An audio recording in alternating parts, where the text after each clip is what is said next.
नाव का छेद।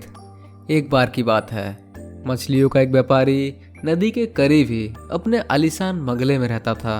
उसके दो बड़े प्यारे लेकिन बहुत ही नटखट बेटे थे। एक बार उसने घाट पर बेकार पड़ी अपने कुछ नाव को पेंट करने का सोचा। अगले दिन सुबह सुबह बाजार से एक पेंटर को बुलाया गया। व्यापारी ने उसे नाव दिखाई और काम समझाकर अपने धंधे पर निकल गया।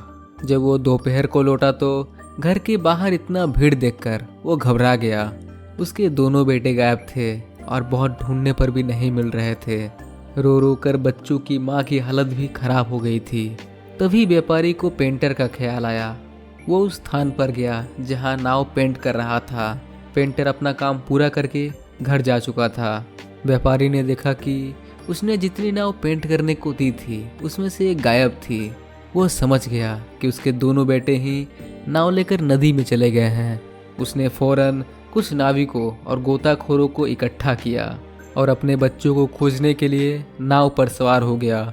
अभी वो कुछ ही दूर गया था कि उसे दूर से एक नाव आती दिखाई दी। थोड़ा करीब जाने पर यह साफ हो गया कि ये उसी की नाव थी और उसमें बैठे उसके दोनों बेटे सुरक्षित थे। व्यापारी ने गहरी सांस ली और तेजी से अपनी नाव उसकी तरफ ले गया। अपने पिता को देखकर बच्चे डर गए, क्योंकि उन्हें पता था कि बिना किसी को पूछे उन्हें नाव ले जाने की अनुमति नहीं थी। डरते डरते हुए अपने पिता के करीब आए, पर पिता ने डांटने की बजाय गले से लगा लिया। किनारे पर बच्चों की माँ और अड़ोस पड़ोस के बहुत से लोग उसका इंतजार कर रहे थे। बच्चे नाव से उतरते ही अपने माँ से लिपट गए। सभी के जाने के बाद व्यापारी ने बच्चों के नाव की तरफ आया और गौर से देखने लगा। इसके बाद उसने फौरन एक आदमी को पेंटर को लाने के लिए भेजा। जब रास्ते में पेंटर को यह घटना का पता चला तो वो काफ़ी सहम गया। उसे लगा हो ना हो बच्चों के नदी पर जाने का इल्ज़ाम उसी पर लगाया जाएगा और उसे इसकी सज़ा मिलेगी। पेंटर डरते डरते व्यापारी के पास पहुंचा। उसे देखते ही व्यापारी ने प्रश्न किया, तुमने आज क्या क्या काम किया? जी, आपने जो नावें दिखाई थी मैंने उसे सिर्फ रंगने का काम किया। पेंटर थोड़ा हिचकते हुए बोला। व्यापारी ने पूछा, तुम्हारी मजदूरी कितनी हुई? पेंटर ने उत्तर दिया, जी 500 रुपये। व्यापारी अपने कुर्सी से उठा और उसे गले लगाते हुए कहा, नहीं, तुम्हारी मजदूरी 500 रुपये नहीं, 50,000 रुपये हुई। और ऐसा कहते हुए उसने पेंटर के हाथ पर 500 की गड्डी रख दी। पेंटर और वहाँ मौजूद सभी लोग हैरत से व्यापारी को देखने लगे। किसी को कुछ समझ नहीं आ रहा था कि व्यापारी ऐसा विचित्र व्यवहार क्यों कर रहा है। इससे पहले कि कोई कुछ पूछता, व्यापारी ने सभी को संबोधित करते हुए कहा, आप लोग सोच रहे होंगे कि मैं ऐसा विचित्र व्यवहार क्यों कर रहा हूँ और 500 रुपये के काम के 50,000 रुपये क्यों दे रहा हूँ। सा इसलिए क्योंकि आज इस पेंटर की वजह से आज मेरे दोनों बेटे की जान बच गई।